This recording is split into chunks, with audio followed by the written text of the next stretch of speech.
Hello friends! Maybe this team is not quite as bad as I thought it was.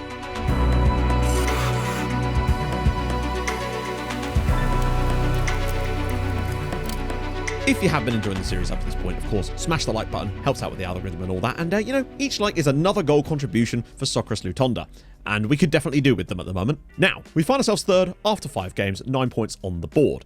Some good signs, some bad signs, and I think all we really need to do is maximize the good stuff, minimize the bad stuff. Easy as that, right? Now, we've got limited data as there's only been 5 matches, but I have noticed a couple of little things that I think I can implement into today's game as a little test, tiny little tweaks to try something out and see if it will make us that little bit better defensively and stop making so many silly mistakes, and also allow us to be more, less profligate going forward, I suppose. As we travel away to EK Tour, this won't be easy. We're only 1 point above them in game. We have lost 2 of our 3 away games this season, and this is our 4th away game in our first 6 matches. But the plus side is we have won both of our home games without a concession. Changes they want to make. I mean, I assume it's the normal sort of stuff, really, isn't it? Yeah, they want to do that. I want them to not do that. I think I will bring Olander back in for this one, as Yang Dean sadly did not really take his opportunity in that position particularly well. Maybe he's just better as a super sub. I don't know. So, the changes that I have made, and this is really minimal stuff, is I've put both of our outside centre-backs on take fewer risks.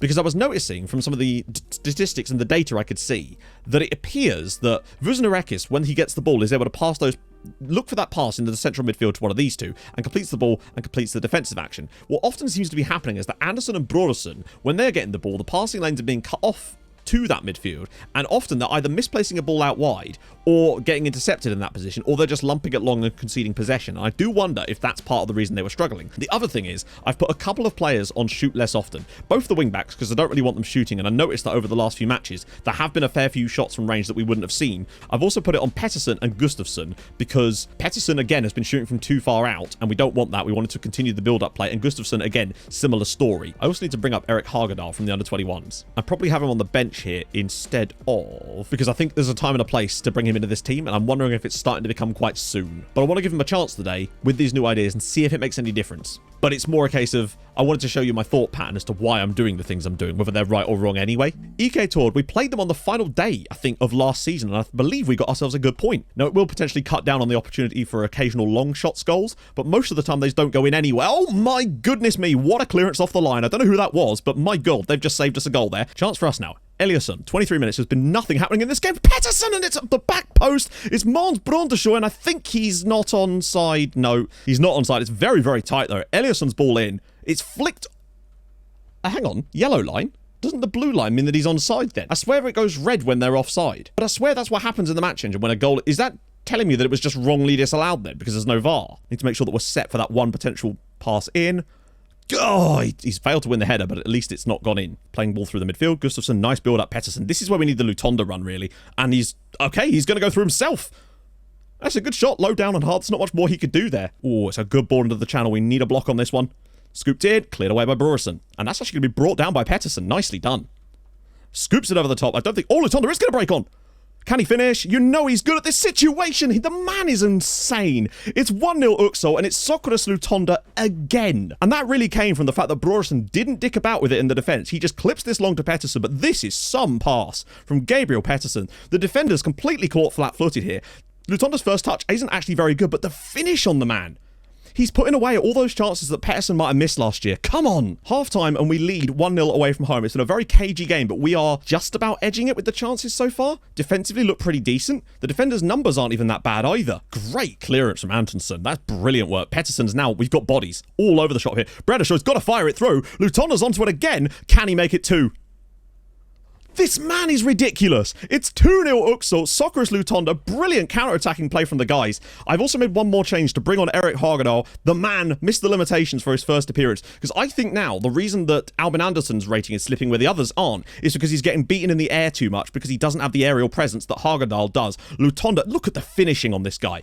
He is ridiculous at this level. 6 goals this season already. This has been an absolutely stunning performance from the guys. Away from home, in a game that we needed to show something, and we actually are showing it. Lutonda now, in behind for Gabriel Pettersson. The post beckons for Gabriel Pettersson. And, okay, the goalkeeper saved it instead, but you can really see the difference between the two of them. It just feels like Lutonda would have buried it. Oh, what a save from Alex Berger, keeping us 2 goals up. Scoops it in. Dangerous situation. Lots of bodies in the way. Oh, that's an easy goal. Johannes Ain gets one back there for EK Tor. Disappointing. We just can't clear our lines there, unfortunately. Bad luck. But right now, oh, we've got to find the pass. Yes, there we go. Brenda's Joy finds the ball. Young Dean is the man. Of course he is. The man bursting it behind. Can he make it 3-1? Yes, he can. Elias Young Dean off the bench. Okay, he's just super sub material right now. He doesn't seem to be able to do it when we start games, but off the bench in second half. That's his 3rd goal of the season as a substitute. Ain. Oh, he's going to have an easy goal here, surely. What a save from Alex Berger. Forward-thinking players looking better as well. We've created some good chances today. Taken them as well, which is fantastic there. 2 goals. Winning by 2 goals, superb. Definitely deserved the win on the night, I would say. That's much, much better from the guys. Hugely like that. That is a big step in the right direction. Moves us back up into 2nd place in the league. Get our first away win of the season. Another 3 goals scored. Players banging them in, particularly Lutonda now is 6 in 6 and 2 assists to boot. Exciting times now. Right, we're going to come back for Strömtorps in a minute. Big time. It's difficult to find a good crossing position from here, but he's still done so as Pettersson's header is over the bar. So close. Oh, nice little pop inside for Pettersson. Bit of space for Lutonda. Oh, it's off the post. Well, it's ended up 0-0 in the end. I think we were definitely the better side on the night. We just couldn't take our chances in this game. Defended reasonably well at the back, so the guys did okay there, and that's a good sign, but we really should have done better going forward in this game. It was our front line that let us down. But on the plus side, we are still sitting in 2nd, occupying that playoff spot. Kumla now have a 5-point gap and have won 6 out of 7. Alpha Antonsen, finally a bit of space out wide for us. A few men making their way into the box. Antonsen with room for the cross. Whips it in. Pettersson's header is over the crossbar. The whole series might as well be called that. Just finding that breakthrough. It's a nice ball, and Lutonda's broken the back line. He's not going to be able to get a good shot away from this angle, though. That's great play from him, though. Really good stuff. Oh, and it's in from Oscar Arlander. It's 1-0 to Uxol, and the second half has started much, much better from us. We've been in total control of it. Just occurred to me that these guys actually are bottom of the league, so it would really behoove us to get this result over the line now that we've actually got ourselves the lead. Really important. No, Eric! They've done nothing in this match, and we've given them another chance, and it's a simple finish, and this is just going to be... We've got to get on our bike now. Brenshaw. Here we go. Bit of space now. Young Dean. Opening things up for us, finally. Round the side for Eliasson. He has to square this. And he does. Oh, my God.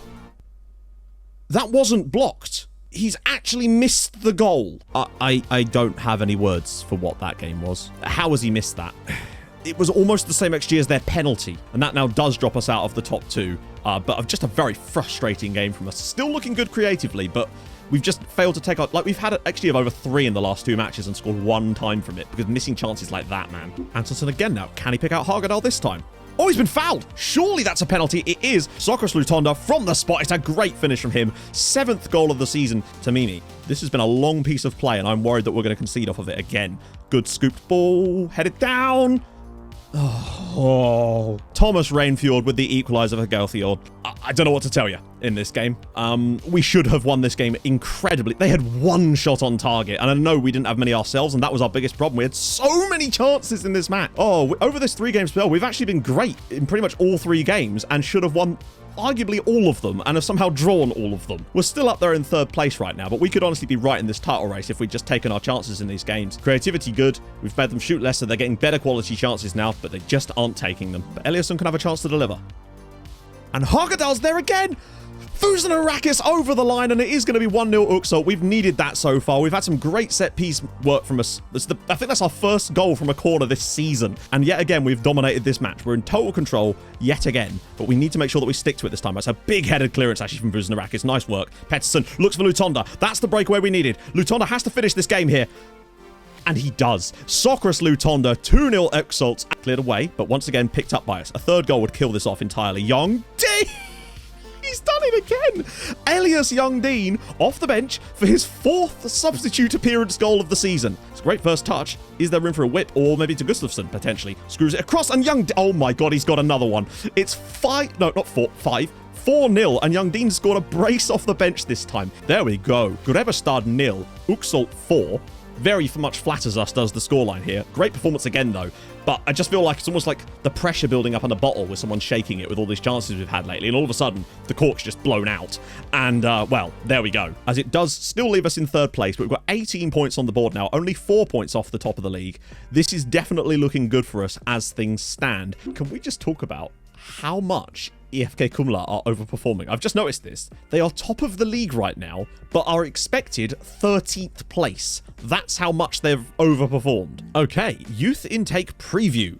Below average, obviously, some fullbacks in there, and wide midfielders. Could we not have the one position in between that if you could? Central midfielders, though, 3 of them is quite good. So, we still sit 3rd in the league. We're playing against Strømtorps, who are sort of, well, they're sort of mid-table, as is most people in this league as things stand, other than Lidköping, who look absolutely buggered at this point. I've been sort of messing around with a few things. One of the things I've had to do is start Arlander here and then immediately move him, because unfortunately his manager from the club we have him on loan for constantly was complaining about us playing him out of position, even though he was playing and scoring there. So I had to start him there, then move him there, just so that they'll shut up, basically. But I've also played Hagedal on the right-hand side of our defence more lately, because he is right-footed, and it seemed to improve him. Unfortunately, Anderson's had to come back in as a result of that, and he just cannot do the job. It's really that simple. I'm tempted to recall Erik Eriksson for this game, to try him out in that spot, because he's at least tall. But I'm going to make this change earlier this time, and I just kind of feel like we almost have to give Young Dean his chance here. If he fails to take it this time, then he'll be back to being the super sub that he is.